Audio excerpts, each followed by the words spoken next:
Hi everyone, my name is Noemi, and for my creative project, I decided to write a poem called When the Mind Begins to Remember. I wanted to create something that felt personal, but also connected to how I think about identity, memory, and behavior on a deeper level. I'm also really drawn to neuroscience and psychology, mainly psychoanalytic ideas, so I use that perspective to explore what ethnic studies has taught me about myself and the struggle for racial justice. My poem reflects what happens inside the mind when you start to understand the forces that shaped you before you even knew they existed. When the mind begins to remember. I used to think the mind grew only from experience, from moments I could name, memories I could picture, feelings I could trace back to a scene. But that was before I understood how much of myself was built in silence, inside circuits I never chose, from histories I never learned, from stories I absorbed without hearing them said out loud. Before ethnic studies, I felt things I couldn't explain, why certain fears lived in my body long before anything bad happened, why I apologized before speaking, why I learned to shrink, to stay small, to measure the room before entering it, as if the world had already decided who I was, and I was just not trying to contradict it. I didn't know then that racialization can shape the mind before a child even knows the word for race. That the brain studies patterns, who gets punished, who gets protected, who is questioned, who is believed, and encodes them as rules for survival. I didn't know the limbic system can inherit stress like memory, or that generational trauma is not just emotional but physiological and learned alarm system, passed through bodies like DNA's quiet footnotes. Back then, my brain felt like a hallway, lined with closed doors. I knew something waited behind them, old warnings, inherited caution, the echo of a system that taught my community how to protect itself by staying quiet. But I didn't have the language to unlock any of it. So the door stayed shut, and the shadow stayed unnamed. It wasn't until I started studying race, power, and history that the mind I thought I knew started to unfold itself. Not dramatically, more like a slow exposure of the truth, a light switching on inside a familiar room, showing furniture I never realized was there. Ethnic studies didn't just teach me concepts, it taught me to watch myself, like an experiment, like a case study of a mind shaped by its environment. Hypotheses. Some of the thoughts I carry aren't mine. Observation. My reactions came from conditioning older than I am. Data. Everything I found in the unconscious, fear, pride, confusion, resilience, was connected to structures I was never taught to name. Colonial narratives disguised as neutral. Colorism dressed up as preference. Assimilation framed as success. Conclusion. Identity is not only personal, it is historical. Somewhere in that process, I started walking the landscape of my own brain as if it were a place I could physically enter. Neurons flickered like streetlights. Memories sparked in corners I'd avoided. And I saw the way certain pathways were carved by repetition, not choice. Bias, internalized, subtle, silent, ran through old circuits like ghost signals. Patterns firing even when I didn't believe them. I found myself standing inside a synapse, watching the space between who I was taught to be and who I actually am. And that's when the dialogue began.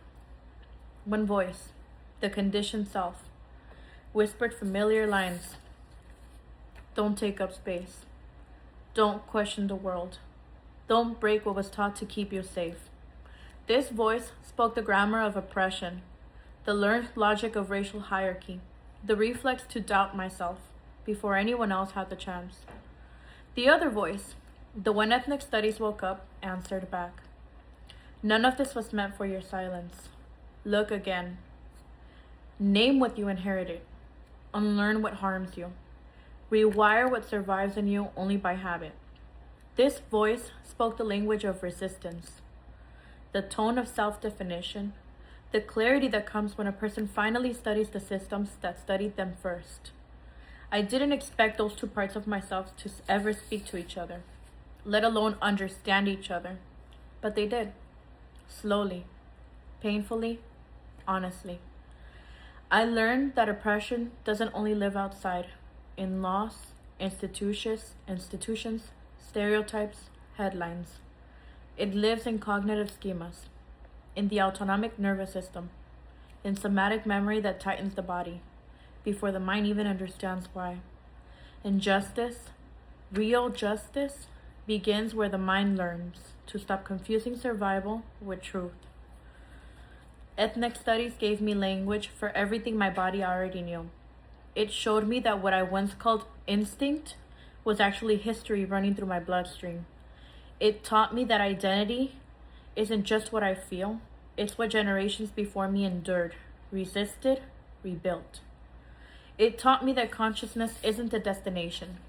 It's a series of neural pathways that evolve every time I unlearn a lie or name a truth. Now, when I look inward, the map of my mind looks different.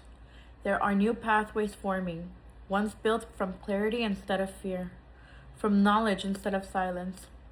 Synapses light up with understanding in places where confusion used to live. I recognize myself with more precision, more compassion, more depth. I understand how power shaped my perception, but no longer dictates it. I understand how racial narratives wrote early chapters of my mind, but I'm the one rewriting the rest. And maybe that's the point. That studying race and justice is not only about the world outside, but the world inside. The one that quietly absorbs everything until we finally learn how to question it. So now, I carry myself differently. Not fixed, not fully healed, but aware. Aware of the power in naming things. Aware that my identity is both science and story. Both consciousness and history. Both the self I was conditioned to be and the self I am choosing to become. This isn't an ending. It's a neural pathway still being rewritten, and mind learning how to remember itself without shrinking, without apologizing, without silence. A mind finally learning to fire in its own direction. Thank you. So for this section, I want to talk a little bit about why I chose poetry, why I used a scientific lens, and how this project answers the 3 questions for our final. I chose poetry because it lets me move between different layers of myself. It lets me talk about identity in the way that doesn't feel boxed in or academic. And I felt like poetry gave me space to bring together emotion, analysis, and internal conflict all at once. And because I naturally think in metaphors connected to psychology, it felt like the best way to express how ethnic studies actually changed my thinking. A big part of this poem is recognizing how internalized oppression works. Not just socially, but psychologically and even neurologically. Growing up, I didn't always have the language to explain certain fears, reactions, or beliefs I carried.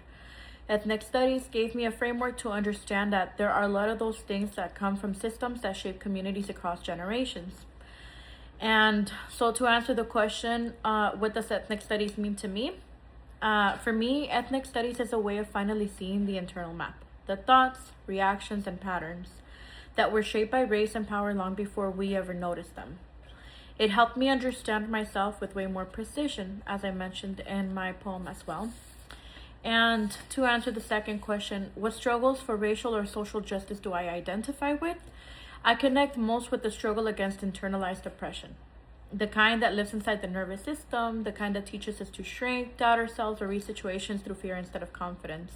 It's that feeling that you get when you feel the hairs on the back of your neck stand up and you don't understand why, and you're just entering a room. So I relate to the psychological side of racism and how it affects behavior, identity, and the body. The third question is, how have I learned more about myself through ethnic studies? This poem basically reflects that journey. Like I mentioned earlier, I learned how much of myself came from history, not personal flaws. I learned how my reactions make sense when you understand the larger structures that shape our communities. And I also learned that I have the ability to rewire parts of myself, to question old beliefs and break old cycles and redefine who I am with intention instead of conditioning. So overall, the poem isn't just a creative piece, it's a reflection of how deeply ethnic studies touch the way I think, not just the way I see the world.